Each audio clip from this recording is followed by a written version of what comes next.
ప్రపంచంలోని అత్యంత సంపన్న దేవాలయం అనేది తిరుమల తిరుపతి క్షేత్రంలో ప్రతిరోజు లక్షలాది మంది భక్తులు దర్శించుకునే మహాక్షేత్రం అండి. ఈ క్షేత్రంలో ప్రతిరోజు ఉదయం ఏం జరుగుతుందో తెలుసా?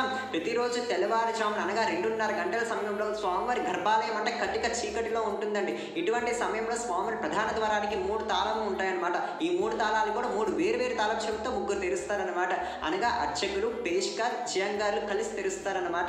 కలిసి తెరిచినప్పటికీ వాళ్ళకి మొదటి దర్శన భాగ్యం లేదండి. ఎవరు మొదటి దర్శనం చేసుకుంటారంటే ఒక సామాన్య మానవుడు అయినటువంటి సన్నిధి గొల్లవాడ దర్శనం భాగ్యాన్ని పొందాడనమాట.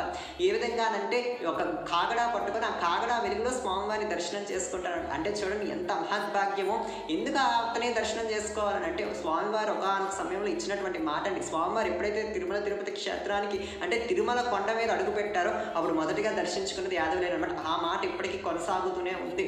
అంత గొప్ప దేవుడు మన తిరుమల తిరుపతి వెంకటేశ్వరుడు. ఓం నమో వెంకటేశాయ.